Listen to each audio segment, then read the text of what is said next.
because this is a fascinating moment, isn't it? When FDR is confronted with the fact that he can't. The Constitution, as the founders constructed it, was not about what FDR was about to do. He was going to violate the very basic structure of individual liberty and freedom of contract and all the rest of it. So what to do? Freedom of contract is not in the Constitution, so I'm going to dispute that assertion, but you can proceed and we'll go from there. Well, I think it's implied in the Constitution. I'm not going to stipulate your interpretation that FDR was voiding the Constitution. Well, I think he was definitely trying to. You can think that. Well, I think he did. I think he transformed the Constitution into something very alien to what was originally thought. But anyway, let's go through we can disagree there. I just want to. I'm just laying out. I know, we have ventured into an area of strenuous disagreement, which is fine. But I'm just not going to nod along. I know. You don't.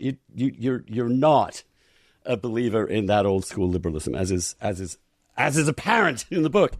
So what did he's stuck, right? So what does he do? He has various options.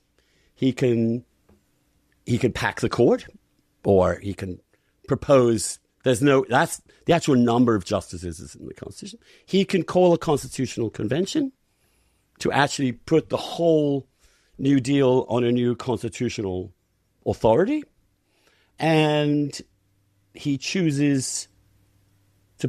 What he does is something much cleverer than either of those things. Actually, walk us through what he did and what his thoughts were. Yeah, sure. But I think you have to back up a little bit because FDR's experience with constitutional revision dates not to his presidency in the New Deal, but to the Progressive Era and the Progressive Era amendments.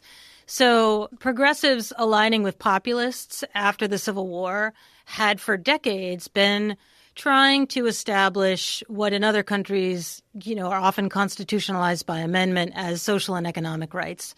Right. Our Constitution enshrines political rights in the Bill of Rights and in the 13th, 14th, and 15th Amendment, the Civil War and Reconstruction amendments. But, as a consequence of the Industrial Revolution, other countries, and in fact, most of the American states are beginning to constitutionalize social and economic rights, like maximum hours and minimum or child labor amendments to their state constitutions. And along with women's suffrage and a big campaign. So a lot of states are doing that. By the 1890s, the Western states are granting women the right to vote, for instance.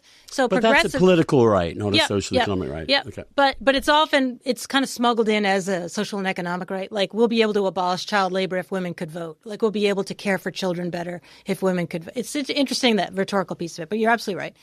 So progressives are really successful at amending the Constitution. 4 amendments are ratified between 1913 and 1920. And importantly, the decades-long campaign to constitutionalize the income tax. So progressives are kind of riding high with we're able to amend the Constitution. We have established these new reforms, one of which is prohibition, and we'll set that aside for the moment. But in 1924, after the Supreme Court strikes down federal child labor laws, progressives put forward, and this is not a Republican-Democrat thing. Progressivism in this era is across all the major parties. Put forward the Child Labor Amendment to amend the Constitution to prohibit child labor, and Eleanor Roosevelt is really involved in that, and so is FDR during the time that he's governor of New York. So here's like the next and a sort of inevitable new constitutional amendment. This is the way to go. But there's a huge campaign organized really by Southern textile mill owners to defeat the child labor amendment's ratification. It passes like the House on the day it's introduced. Like, there's huge public support for this. But it is. Why doesn't Congress just pass a law? Congress has passed 2 laws, but the conservative Lochner-era court has struck them both down as unconstitutional because of your freedom of contract that you say is in the Constitution. But the states have, yeah. But a lot of child labor is employed by companies that are working across states, and they manage to evade the laws by working across between states. So there's a need for federal legislation. So anyway, it looks like it still might pass. Just really kind of delayed. It seemed like it was going to be ratified immediately, and it doesn't happen. So by the time FDR is sitting in the White House and Congress has passed these measures for his New Deal, he's done a lot by executive order, but unlike, say, this Trump administration, most of what FDR accomplishes is, although he uses executive order in an unprecedented way when he takes office in 1933, the Congress passes, I think, 70 bills in 1933. Like most of what FDR is doing is very much with Congress. But not by 1935, the conservative Supreme Court has begun to strike these things down. So he meets with his advisors, and there really is, exactly as you say, there's a real question. What should we do? Really, in some sense, the proper thing to do would be to amend the Constitution. And you could do that. I don't think he's really thinking about a constitutional convention. But according to you, there was no problem. The Constitution already allows for forbidding child labor, right? So why do you need... Well, he needs the court to make a different decision if that's the case, right? The court has already struck down, the court has overturned 2 congressional laws regulating, one was taxing and one was prohibiting child labor, right? So this is a point at which, progressives, Florence Kelley, the great labor leader, says, maybe we could have women on the court. Like, do people not understand what it costs children to be employed? Like, the children don't have any choice. Like, there's just a huge, huge progressive outrage about this, the court saying we can do nothing. This is just not a matter for the Constitution. So FDR is sort of looking at what his options are. The court's going to strike down the New Deal. One idea would be to go for constitutional amendments. He's not going to hold a constitutional convention.